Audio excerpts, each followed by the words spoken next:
Comment ne pas faire ça relou à travers les textos?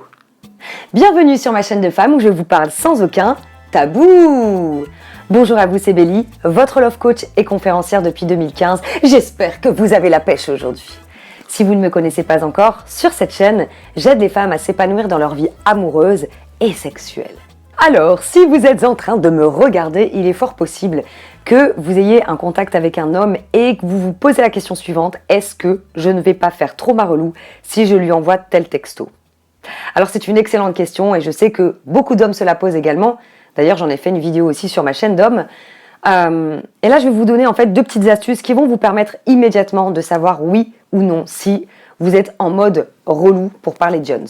Alors dans un premier temps, dites-vous une chose, c'est que les textos sont faits justement pour pouvoir communiquer plus ou moins à n'importe quelle heure. Donc si vous lui envoyez un message le matin par exemple, eh bien arrêtez de vous tracasser en vous disant « ouais mais peut-être que je vais le déranger ». Non, un texto c'est fait pour ça. Un texto c'est « je t'envoie un message, tu le lis quand tu veux et tu me réponds quand tu peux » ou quand tu veux. Donc la première chose, arrêtez de vous prendre la tête avec ça. Et ça c'est rigolo parce que c'est autant les hommes que les femmes qui se prennent le chou avec ce fameux « est-ce que je dérange ou pas ».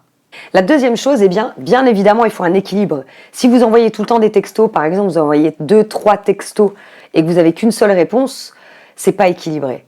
Si vous envoyez des pavés, d'accord, et que lui va vous répondre une simple phrase, un petit smiley, mais pas plus, c'est pas équilibré. Et là, vous allez peut-être vous dire, oui, mais il n'est pas forcément texto, parce que c'est vrai que les hommes aiment beaucoup moins écrire que les femmes. Ok. Pour la plupart, je ne veux pas dire tout le monde, c'est pas vrai, mais pour la plupart. Alors ça, c'est une fausse excuse. Parce que s'il n'aime pas écrire, dans ce cas-là, vous devez le savoir. Et prenez votre téléphone et appelez-le. Dites-lui, bah écoute, je voulais te dire un truc, je peux taper dans combien de temps? 5 minutes, 10 minutes?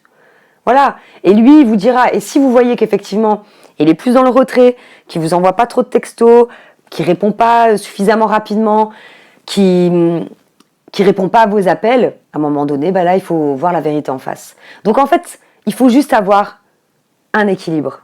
Très clairement. Donc si vous avez cet équilibre, eh bien tout va bien. Et là, vous ne vous ferez pas passer pour une relou. Mais c'est beaucoup féminin, vous allez avoir tendance à raconter un peu votre vie, ou quelque chose que vous êtes arrivé avec un pavé. Je vais pas vous dire que c'est pas bien, ça dépend avec qui vous communiquez. Est-ce que c'est le début d'une relation? Est-ce que ça fait un moment que vous parlez ensemble et c'est normal? C'est à vous de le sentir. Mais si vous vous posez la question, déjà c'est pas normal. C'est qu'il y a quelque part un déséquilibre. Maintenant, je vais vous laisser me mettre en commentaire quelle est votre situation actuelle au niveau texto, comment vous y prenez pour justement avoir un retour de cet homme. Et si vous avez aimé cette vidéo, bien pour moi, la meilleure façon de le savoir, c'est de la liker. Pensez surtout à vous abonner à ma chaîne YouTube pour que je puisse vous accompagner tout au long de votre vie sentimentale pour vous épanouir dans votre vie amoureuse et sexuelle. Je vous dis à très bientôt pour une prochaine vidéo. Bye bye.